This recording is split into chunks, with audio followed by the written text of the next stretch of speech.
you guys mentioned Vladimir Kozlov and about him being a legit tough guy where you might be yellow in the front, brown in the back if you bumped into him for real. Correct, Mark?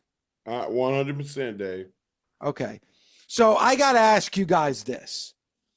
Like, legit, the legit tough guys in this business.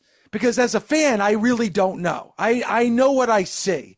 You know, I hear stories, there's myths, things like that. But you guys were in the trenches. So let me ask you guys, and Mark, starting with you, the legit tough guys in the business. Dave always talked about putting somebody down, putting my foot on their chest, and pulling their arm till it came off, till I dislocated it. I never did it. I talked about it. I was mad enough to do it, but restraint for whatever happened made me not do it. There are people that have done it. And I'm going to tell you, number one, I'm not going to go to a number 3, a number 2. I'm going straight to the top. Wait, Mark, should we both write it down and hold it up on Zoom at the same time? Just so Dave, wait, let's do that. Mark, you got a pen and paper? I do.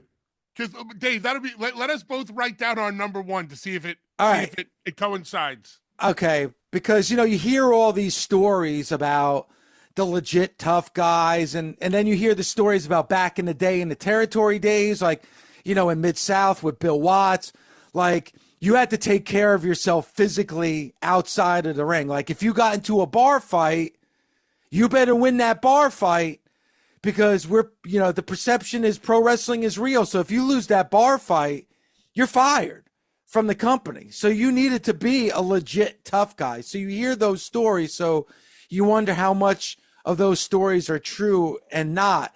Now, all right, so I feel like we're playing match game. Yeah, it's almost like match game. So we'll try to set it up that way if we could.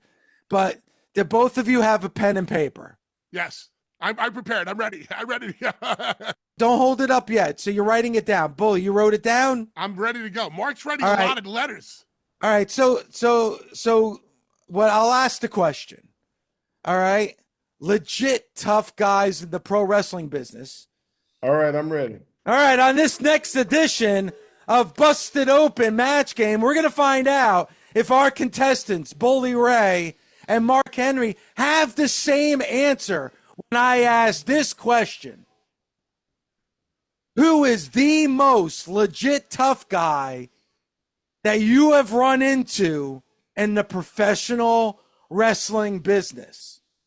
I went into a bar and I saw this guy get his ass kicked by blank. That's it. Ass kicked by blank. Bully, you have your answer? Yes, I do. Mark, do you have your answer? Yes, sir, I do. Let me see your answers. Haku, Ming, it's the same. Haku, Ming, hello. Wow. Dave, Thanks for playing Busted Open's match game. I wish I could tell the stories that I would feel disrespectful if I told his stories. I would like for him to tell them because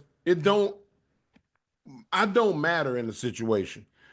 I'm telling you this from some really, really tough people, some really, really aggressive guys that went to jail, that talk about, I would never mess with me. I never. Bro, did you hear about the time that and there's about 8 of them. And I'm no mean. He's so nice. He's so respectful. He showed respect to people that I don't even know if they deserve his respect. He's just nice, kind. Oh boy, you see him with that grandbaby. It's over. Bully, have you ever looked in somebody's eyes and you went, no, we just gonna have to talk about it? Ming is that dude. And I talk about that. Some people get angry, Dave, and I told you that they have a dead place somewhere in them. When that dead place come out, you want to be far as hell away from that. You think you want to see it. It's unfortunate. I'm down here in Dominican Republic, and they ride these motorcycles so reckless in the traffic. We're driving from the airport, dead body on the ground. I can't tell you how mangled what I saw. It's gross. People have told me that's what it looked like when Ming got into it with people, that they didn't come out and were the same ever again. That's when when somebody has a limp for the rest of their life, or they can't use their hand no more, or they lose an ear, like we when Mike Tyson got his bit Evander Holyfield's ear. Think about how that's still one of the top stories of sports of all time. Yeah. There are wrestlers that have done similar things, and they just, the stories just don't get out. I wish that we could formulate a show. It would have to be after dark because it would be gross. Just call it gross. It would have to be after midnight because it's too graphic for regular TV or radio. Dave, I have heard the stories about Haku coming up in the business. I'd heard the same stories from a variety of people. And when you have different people telling the same stories about him, they got to be true. It's true. But I got to witness it firsthand. I got to see the stories for myself. I got to see the damage with my own eyes. One night in Japan at a club called 911 in Roppongi, me, Jericho, and Hurricane. And Jericho had a couple of cocktails in him. And we all know what happens when Jericho gets a couple of cocktails in him. He wants to fight. Thank you, Mark. And he was instigating some shit. And he was the champion at the time, so he thought he was, this is when they unified the championship. They put it on Jericho. So, he thought he was the cat's pajamas. And he starts in with 3 guys. The first guy had his jaw shattered by Uncle Bully. The second guy got his nose broke by Uncle Hurricane. I turned around and I witnessed the third guy standing on his own 2 feet, but slowly crumbling to the ground.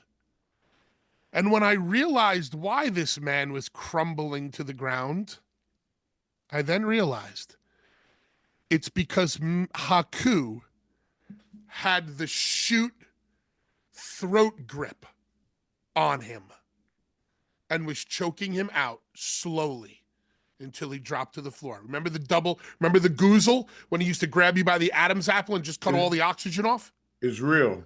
It's real. It's damn real. It's damn real, man. And since you brought Hurricane up, Shane Helms. Why is Shane always in everybody fight stories?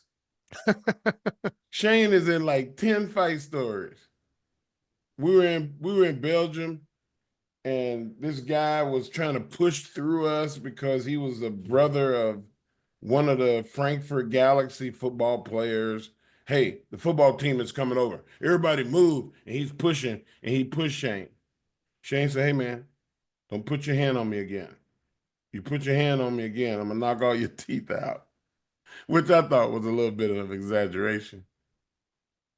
The guy said, man, move the bow. Teeth on the floor. Shane Helms got a good right hand. Let me tell you something. I watched him put a motherfucker down. Yep. He always can go in the alley with me because he got that one hitter quitter. And Dave, there's a story about Haku also in a bar where somebody was messing with him, somebody was messing with him, somebody was messing with him, and Haku turned around and super kicked him in the jaw. Guy went down, Haku turned right back around, went back to drinking at the bar. Bit a guy's nose off, drop. What people don't realize about Haku is there's a, Samoans are tough. But he different. He's a Tongan. Even Samoans kind of fear Tongans. He's a tough Tongan man who, oh, by the way, trained sumo in the dojos in Japan. Haku was a sumo before he ever became a pro wrestler. This man is so tough. This man can fight. He's tough.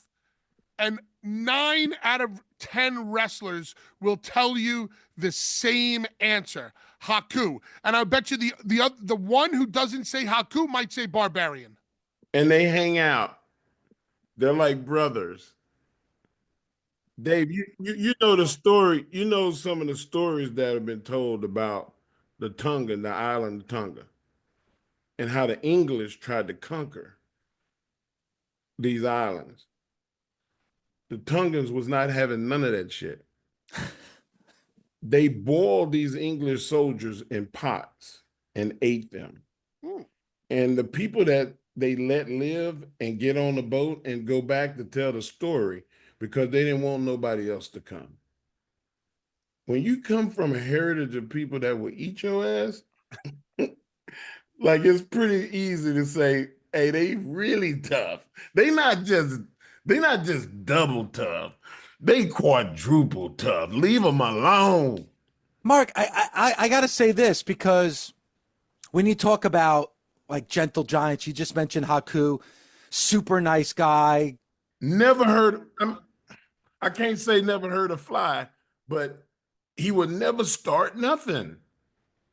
But Mark, I could say the same about you. I have a governor. I told you, I taught more people out of ass whoopings than anybody in the world. I had to tell him, look, man, stop. Leave me alone. My wife laughs now because I've become such a good representation of who I am as a man. She was like, boy, I wish you was here when you was 20. Because at 20, 25, shit. Were you like Reacher at 25? Where you knew like whoever you came in contact with, you could beat that person, like you could beat the shit out of that person. Like you would have to, I would have to think, world's strongest man, bending shit, lifting shit. Like you're thinking, especially if you're young, right? Especially when you're young. Even a weak ass person like me, when I'm young, I think I'm indestructible. So here you are, the world's strongest man. You're young. Like you must have been walking around like you were a superhero. I did. Dave, even when I got to Louisville in 2000, when I came back from Calgary and I had spent all that time with Stu Hart in the dungeon, like I would choke your ass. I mean, I would choke you.